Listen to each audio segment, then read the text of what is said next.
The last call on Daniel Wright's phone had my name on it. 8 minutes later, he was dead. I don't remember making that call, but someone does. In a town where therapists heal minds and reporters chase truth, one man knew how to control both, and if I didn't expose him first, I was next. The rain had stopped an hour ago, but Maple Street still smelled like wet concrete and old secrets. Red and blue lights reflected off the puddles, stretching across the quiet suburban road like open wounds. Neighbors stood behind police tape, wrapped in jackets and curiosity, whispering theories they would forget by morning. Maple Street had never been famous for anything more scandalous than overgrown lawns and unpaid parking tickets. Until tonight, I parked my car a block away and walked toward the crime scene, my press badge heavy around my neck. My name is Emily Carter, senior crime reporter for the Riverton Herald. I had covered fires, overdoses, and the occasional domestic dispute, but murder.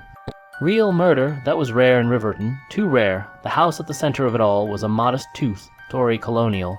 White paint, green shutters, an American flag hanging limp from the porch. Daniel Wright lived here. 52 years old, financial consultant, married, no known enemies. The kind of man whose death made people say, he was such a nice guy. Those were always the worst ones. Emily. I turned to see Detective Mark Hale pushing past the tape. Tall, tired eyes, coffee breath even at midnight. We'd crossed paths more times than either of us liked. You're quick, he said. You're loud. I replied, nodding toward the flashing lights. What happened? He hesitated. That was new. Inside, he finally said, but I'm warning you, this one's complicated.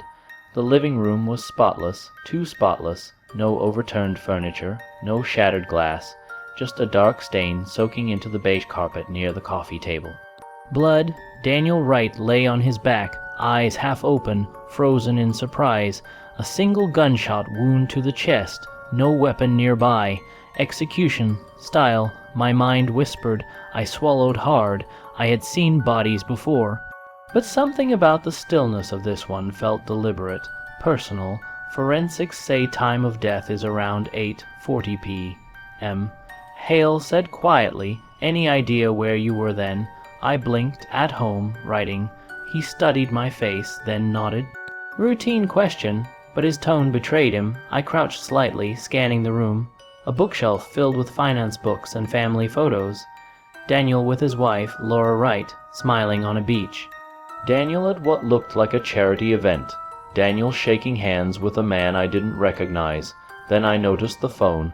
It lay a few feet from his hand, screen cracked, but still glowing faintly. Did you check the call log? I asked. Hale's jaw tightened. Yeah, that's actually why I wanted to talk to you. He picked up the phone using a gloved hand and turned the screen toward me. Last outgoing call, Emily Carter 8:32 p.m.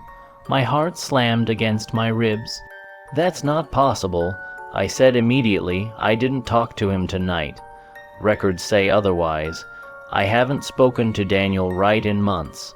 Hale raised an eyebrow. You know him. Knew. I corrected. We met during an investigation last year. Corporate fraud. He claimed he had information. Then he backed out. Backed out how? He stopped returning calls. Silence settled between us. Thick and uncomfortable. So you're saying, Hale said carefully, the victim called you 8 minutes before he died, and you have no memory of it? Yes, voicemail. I shook my head, nothing. He exhaled slowly. We'll need you downtown tomorrow morning. Tomorrow morning. The phrase sounded heavier than it should have. As I stood, my eyes drifted back to Daniel's face. There was something clenched in his expression. Not fear, not pain, regret. Detective, I said, lowering my voice. Was anything missing? Hale hesitated again. That hesitation screamed louder than any siren. There was supposed to be a file. He admitted. According to his wife, Daniel was working on something.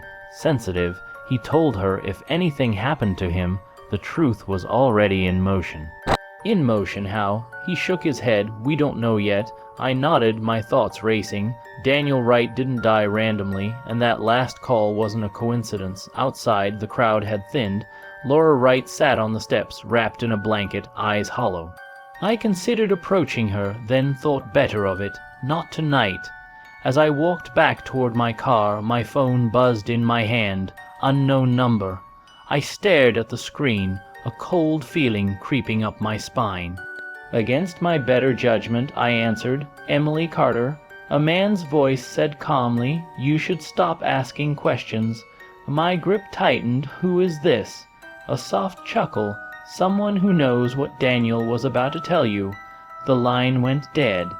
I stood there under the streetlight, rainwater dripping from the trees, my reflection warped in a puddle at my feet. Daniel Wright was dead.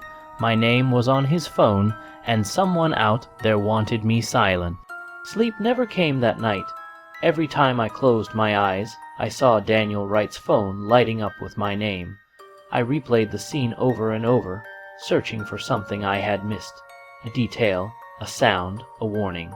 But memory offered nothing except the same hollow truth. I had been chosen at 9:02 a.m. I sat in an interrogation room at the Riverton Police Department, hands wrapped around a paper cup of burnt coffee. The walls were gray, the lights unforgiving. Across from me sat Detective Mark Hale and a younger officer I didn't recognize, typing quietly on a laptop. "Let's go over this again," Hale said. "You say Daniel Wright contacted you last year regarding corporate fraud?" "Yes." "And you haven't spoken to him since?" "No." Hale slid a printed document across the table. "Phone records. According to this, you spoke to him 3 times in the past 2 weeks. Once for 6 minutes, once for 11, and last night for 42 seconds. My stomach dropped. "That's wrong," I said. "That can't be right." "Your phone provider confirms it," the younger officer said without looking up. I pulled my phone from my pocket with shaking hands and opened my call history. Nothing, no Daniel Wright, no unknown calls matching those times. "See," I said, "there's nothing there."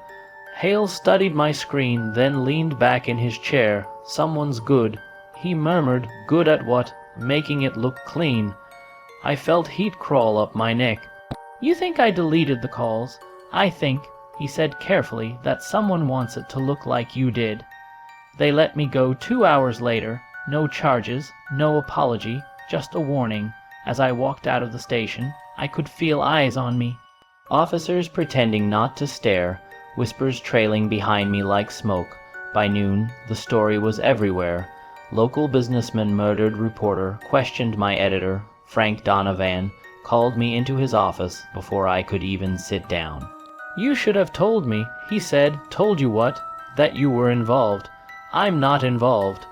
He sighed, rubbing his temples. "Emily, perception matters. The police talked to you. Your name's already leaking." "So what? You bench me now. For your own good," he said quietly. "Take a few days. A few days. In this business, that was a polite way of saying we don't trust you right now." I left the newsroom feeling smaller than I had in years. That afternoon, I drove to Daniel Wright's office. It sat on the 5th floor of a glass building downtown. Sleek, modern, lifeless. A temporary police seal hung crookedly on the door, but the lock had already been changed. Through the glass, I could see desks stripped bare, drawers open, files gone. Someone had beaten me here. In the hallway, I spotted Laura Wright standing near the elevators, clutching a folder to her chest like a life raft. Her eyes were red but dry, the kind of grief that had already passed through shock and landed in anger. "Laura," I said softly. She flinched when she saw me. "You," she whispered, not accusation, not comfort, just exhaustion. "I'm sorry," I said, "about Daniel." She studied my face for a long moment. "Did he trust you?" "Yes," I answered honestly. "He did." Her jaw tightened. She opened the folder just enough for me to see a single page inside. A printed email from Daniel Wright to Emily Carter, subject. "It's worse than we thought." My breath caught. "He scheduled this to print automatically," Laura said, "last night, after he died." "What else did he leave?" I asked. She shook her head. "Nothing. Everything else is gone." "Laura," I said, lowering my voice, "did Daniel ever mention a man named—" My phone buzzed in my pocket. Unknown number again. Laura noticed my hesitation. You should answer that, she said, whatever this is. It's already ruined enough. I stepped aside and answered. You didn't listen, the voice said. Same calm tone as before. I told you to stop. You framed me. I snapped. Why? A pause. Then, because you're believable. The line went dead. When I turned back, Laura was staring at me differently now. Not with anger, with fear. That night, I sat alone in my apartment, blinds drawn, lights off. I played Daniel's voicemail again, the one the police finally recovered from a cloud backup. His voice was strained. Urgent, Emily. If you're hearing this, it means I didn't make it. I found the connection, the therapy foundation, the shell companies, the missing girls. It all leads back to one man. I'm sending the message cut off. I stared at the ceiling, heart pounding. Missing girls, therapy foundation, a man. I knew exactly who Daniel had been talking about. Dr. Nathan Cross, respected psychologist, city, funded mental health advocate. Media darling and my former therapist. Outside, a car engine started, then slowly drove away. I didn't move until the sound disappeared. The frame wasn't just closing around me anymore. Dr. Nathan Cross's office looked exactly the way you'd expect a respected psychologist's office to look. Off lighting, neutral colors, abstract paintings meant to calm anxious minds. The kind of place where people came to heal. Or so they believed. I sat in my car across the street, watching the building entrance through binoculars I'd borrowed from a photographer friend. My hands were steady, my heart wasn't. Nathan Cross had shaped my thoughts once, helped me through grief, anxiety, the kind of emotional cracks no one else noticed, which meant he already knew how my mind worked. That made him dangerous. At 7:14 p.m., he stepped outside, tall, impeccably dressed. Calm, the same calm I'd heard on the phone. I followed him. He drove north, away from the city lights, toward the old industrial district Riverton pretended didn't exist anymore. Abandoned warehouses, closed clinics, forgotten people. He parked near a building with a faded sign, Riverton Wellness Outreach ESD, 2011, the therapy foundation Daniel had mentioned. I waited 30 seconds, then followed. Inside, the air smelled of dust and disinfectant. My phone was already recording. Every step echoed like a confession waiting to happen. Emily, Cross's voice drifted from the darkness. You were always curious. That was your problem. I stepped into the light. You killed Daniel, right? I said, and you framed me. He smiled gently. I corrected a problem. Daniel found patterns he didn't understand. The missing girls, I said, your patients, clients, he corrected.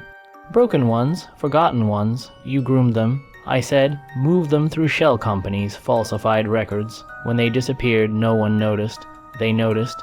He said calmly, they just didn't care. I took another step forward. You underestimated Daniel. No, Cross replied, I underestimated you. He gestured toward my phone. You're recording. Good. That means you finally understand. Understand what? That justice isn't loud, he said. It's controlled. I felt a presence behind me. Before I could turn, hands grabbed my arms, dropped the phone. Cross said softly. I let it fall. That was when the sirens hit. Red and blue light flooded the warehouse.